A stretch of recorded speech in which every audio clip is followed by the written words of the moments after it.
Terjadi kisah di Riyadh, seorang ibu, kisah nyata di Saudi. Ini di Riyadh ini sudah masyhur ceritanya nih. Antara seorang ibu dengan seorang TKW dari Indonesia. Ada satu ibu sudah divonis di Saudi, operasi kanker dia terakhir sebulan lagi. Kalau tidak berhasil, dianggap sudah mati dari sisi medis. Ini keberhasilannya kecil sekali, 10%, 90% mati orang ini. Sebulan lagi menurut ilmu medis. 3 hari setelah divonis begitu sama dokter, sebulan lagi operasi terakhir, datang pembantunya dari Indonesia. Seminggu pembantu itu kerja, bagus sekali kerjanya. Masya Allah bersihin rumah, masak segala. Tuan rumahnya ini senang. Tapi selama dia kerja seminggu, ada satu perilaku TKW ini, membantu ini, yang selalu membuat tuannya mau nanya sama dia tapi nggak enak. Akhirnya setelah seminggu itu ditanya, ternyata dia kalau siang hari, habis selesaikan kerjaan semua, habis siapin makan, dia masuk kamar mandi, lama di kamar mandi pembantu ini. Nggak tahu buat apa gitu. Pas dia keluar dari kamar mandi, setelah seminggu ditanya sama majikannya, maaf saya mau tanya, kenapa kamu ini setiap masuk kamar mandi, lama, ngapain? Langsung nangis tiba-tiba TKW itu menangis, pembantu itu menangis. Dia tanya kenapa kamu nangis? Dia bilang ceritanya begini sebenarnya.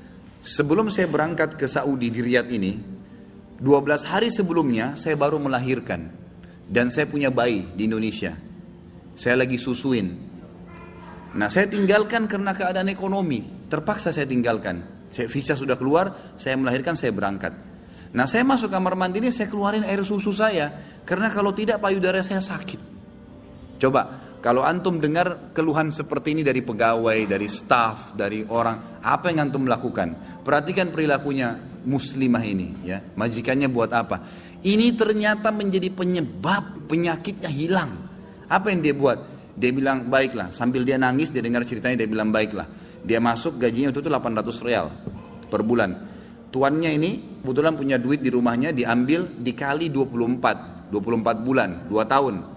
Dikasih pembantunya, ini uang kamu ambil. Besok saya belikan kamu tiket pulang ke Indonesia. Anggap kau sudah kerja 2 tahun.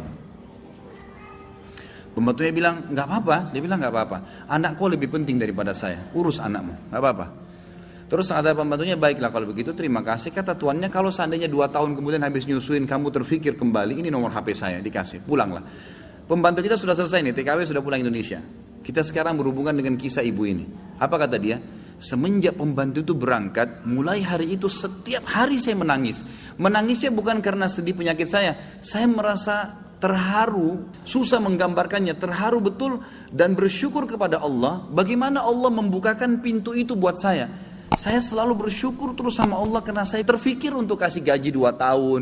Mungkin kalau terjadi pada kita, kita bilang, baiklah kamu pulang aja minimal. Pernah gak antum terfikir kasih gajinya lengkap semua? Dia bilang saya terharu kenapa saya bisa lakukan itu. Dan saya selalu bersyukur sama Allah. Saya bisa lakukan sementara memang ini ada vonis mati dekat lagi secara medis.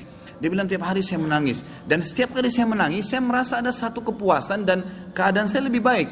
Ringkas cerita, tiba masa operasi, ditelepon rumah sakit, disiapin semuanya alat operasi. Tiba di rumah sakit, dicek sebelum operasi. Dokternya duduk setelah cek di kursi lalu bertanya, kamu berobat kemana sebulan ini? Kata ibunya, saya nggak berobat kemana-mana. Kamu tahu nggak? Kanker kamu nggak ada.